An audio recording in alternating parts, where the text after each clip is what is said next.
Hello दोस्तों। आज set one है जिसमें बहुत सारे प्रश्न लाए हैं और उसका एक्सप्लेन किया गया है। इसमें सभी विषय है, history, polity, geography, static, GK को भी शामिल किया गया है।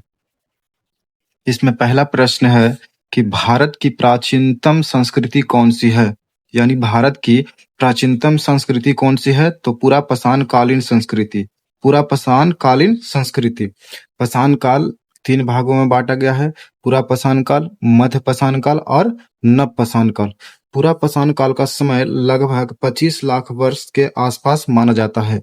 इस पूरा पाषाण काल में ही आग का आविष्कार हुआ था। आग का खोज कब हुआ था? पूरा पाषाण काल में ही। अगला मध्य पाषाण काल। मध्य पाषाण काल में पशुपालन की खोज हुआ था। मध्य पाषाण काल में पशुपालन का खोज हुआ था। और मध्य पाषाण काल में ही जो पशुपालन का खोज हुआ था वो आदमगढ़ से।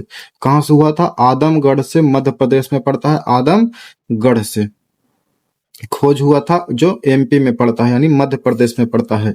इसमें औजार बहुत छोटा छोटा होता था। मध्य पाषाण काल में औजार बहुत छोटा होता था, इसलिए इसे माइक्रोलिथिक काल भी कहा जाता है, माइक्रोलिथिक एज भी कहा जाता है। अगला कि विश्व विख्यात शैल चित्र स्थल कहाँ स्थित है। यानी विश्व विख्यात शैल चित्रकला स्थल कहाँ स्थित है, तो यह भीमबेटका में स्थित है। भीमबेटका गुफा मध्य प्रदेश में पड़ता है। भीमबेटका की गुफा मध्य प्रदेश में पड़ता है। 1957 ईस्वी में बी.एस. वाकनकर ने इसको खोजा था। यानी भीमबेटका की गुफा किसने खोजा? तो बी.एस. वाकनकर ने 1957 ईस्वी में खोजा था। यह गुफा कहाँ है? मध्य प्रदेश में पड़ता है। इसे यूनेस्को में कब शामिल किया गया? तो 2003 में। यानी भीमबेटका की गुफा को यूनेस्को में कब शामिल किया गया? तो 2003 में शामिल किया गया। 2003 में शामिल किया गया।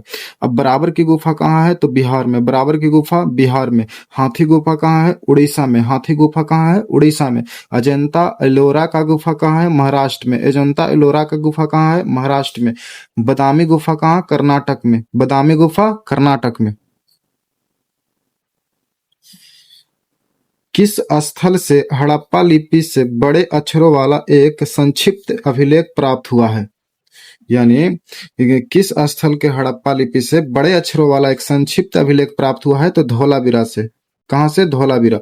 धौलावीरा कहाँ पड़ता है? गुजरात में। धौलावीरा गुजरात में पड़ता है। यह सिंधु सभ्यता का एकमात्र स्थल था जो यूनेस्को में शामिल किया गया। धौलावीरा को यूनेस्को में कब शामिल किया गया? 2021 में। 2021 में। मोहनजोदड़ो का अर्थ क्या होता है? मृतकों का टीला। मोहनजोदड़ो का अर्थ क्या होता है? मृतकों का टीला। मोहनजोदड़ो की खोज किसने किया? तो राखलदास बनर्जी।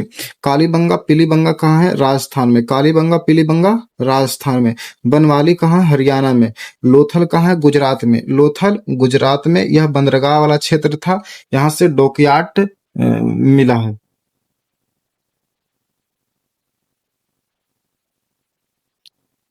वैज्ञानिक जिन्होंने सर्वप्रथम खोज की पृथ्वी सूर्य के चारों ओर घूमती है, किसने खोज किया था? तो कोपरनिकस। न्यूटन ने कौन सा नियम दिया? तो गति का नियम दिया। गति का नियम किसने दिया? तो न्यूटन दिया। परमाणु सिद्धांत डाल्टन ने दिया था। और सापेक्षता का सिद्धांत किसने दिया था? तो आइंस्टीन ने दिया था। किस पर सूर्य 21 जून को लंबवत चमकता है? यानी कौन से जगह? तो उज्जैन कौन सी नदी पर बनता है? तो क्षिप्रा नदी पर। कौन सी नदी पर बसा है? तो क्षिप्रा नदी पर बसा है। उज्जैन में ही महाकालेश्वर मंदिर है। उज्जैन में ही महाकालेश्वर मंदिर स्थित है। उज्जैन में ही महाकालेश्वर मंदिर है। अगला कर्क रेखा किसे कहते हैं? तो 23.5 डिग्री उत्तरी अक्षांश रेखा को कर्क रेखा कहते हैं। कर्क रेखा किसे? 23.5 डिग्री उत्तरी अक्षांश रेखा को कर्क रेखा कहते हैं। कर्क रेखा 8 राज्यों से होकर गुजरती है। कर्क रेखा कितने राज्यों से? तो 8 राज्यों से होकर गुजरती है। अगला क्वेश्चन कि पाक जलडमरू मध्य किसके मध्य स्थित है? तो भारत और श्रीलंका को कौन अलग करता है? पाक जलडमरू मध्य। अब 8 डिग्री चैनल भारत और मालदीव के अलग करता है। भारत को मालदीव से अलग करता है कौन? 8 डिग्री चैनल। 8 degree channel. पश्चिमी घाट की सबसे ऊंची चोटी किसे कहते हैं? कौन है? तो अनाई मुडी। इसकी लंबाई लगभग 1501 मीटर है। पश्चिमी घाट की सबसे ऊंची चोटी तो अनाईमुडी, और पूर्वी घाट की सबसे ऊंची चोटी तो महेंद्रगिरी। पूर्वी घाट के महेंद्रगिरी, पूर्वी घाट के महेंद्रगिरी। भारतीय संविधान की प्रकृति क्या है? तो भारतीय संविधान की प्रकृति प्रकृति में संघीय है, संघीय, किंतु भावना में एकात्मक है। यानी प्रकृति में संघीय है और भावना में क्या है? एकात्मक है। भारतीय संविधान के सलाहकार, संविधान सभा का सलाहकार किसे कहते हैं? तो बी.एन. राव को, बी.एन. राव को। संविधान सभा के लिए सर्वप्रथम चुनाव कब हुआ था? तो जुलाई 1948 में। संविधान सभा के लिए सर्वप्रथम चुनाव कब हुआ? जुलाई 1948 में।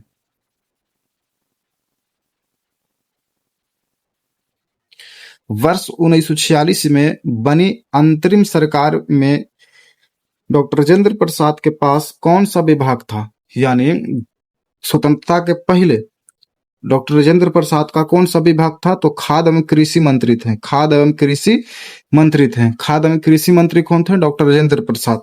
गृह मंत्री कौन थे? तो सरदार वल्लभ भाई पटेल। गृह मंत्री सरदार वल्लभ भाई पटेल, गृह मंत्री सरदार वल्लभ भाई पटेल। रक्षा मंत्री बलदेव सिंह, रक्षा मंत्री बलदेव सिंह। उद्योग आपूर्ति जॉन मथाई, उद्योग आपूर्ति जॉन मथाई, उद्योग आपूर्ति जॉन मथाई।